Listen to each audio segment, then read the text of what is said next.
Okay, so now you're working on this new book because we have service design thinking in my library. So Okay. I think I'm subscribed to Amazon to get the new one. So Great. what is it about?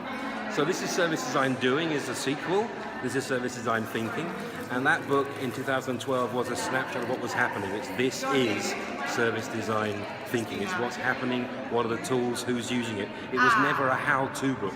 It was never a cookbook. And there's a need for that, I think. So what we've tried to do is make a sequel which is tell someone how to set it up, how to run a workshop, run a project, what tools they can use, how to fit them together, how to run the individual tools, how to start to change the culture and embed design thinking, service design in their organization.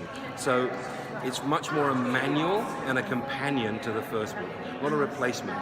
It's more practical, it's more hands-on. I hope it's useful. Of course, there are many, many ways to do this, and we can't cover the entire world of service design thinking in one book. We've chosen our favorite tools and worked with about 200 people around the world to select them and to comment on them and to try and make them in a really usable form for people. So you can pick up this book and you can run a workshop. That's the idea. Cool. What is the last project you finished or the project you're working on? And who is the client? What is the challenge? Which one can I talk about is the question. There's quite a lot of NDAs. So in the last year, we've been very busy working with a large energy company and helping them to get a culture and even a profession of service design going in their organization internationally. We've been service designing a service design education for them with other agencies. That's been really exciting, working with 4 or 5 different agencies and working together to train, inspire and empower many hundreds of people through the organization. That's been a really exciting project. What is the hardest project you can remember? Most challenging? Every project is very, very hard, but it's not projects that are hard, it's situations. Some companies have situations that are very hard to deal with. Some organizations are locked in legislative challenges and so on. And so it's not always a free, open playing field. Some people have very justifiable objections to the way we work, and they bring them forward, which is great. They should do that. That's their job. And so it's more a case of situations being challenging than projects. I think projects are only as challenging as the people in the room. If you have the right people and the smart people, you'll find a way forward.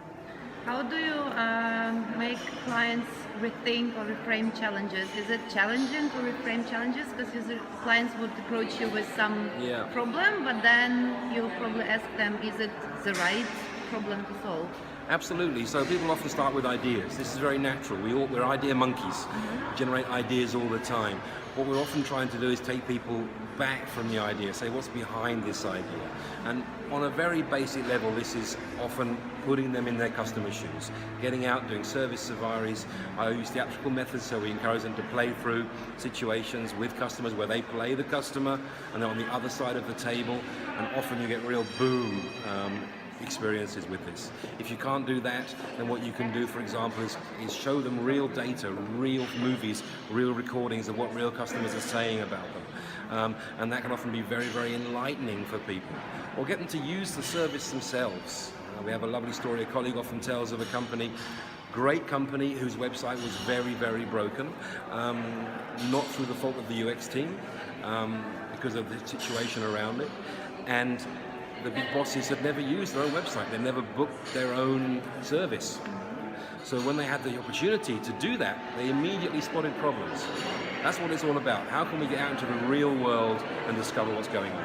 The last question, what are the best, what are the stages that you suggest client engagement? Like for empathy, stage, for research, for testing prototypes, or for ideation, what are the best choices to engage client, and what are the best choices to do it by yourself?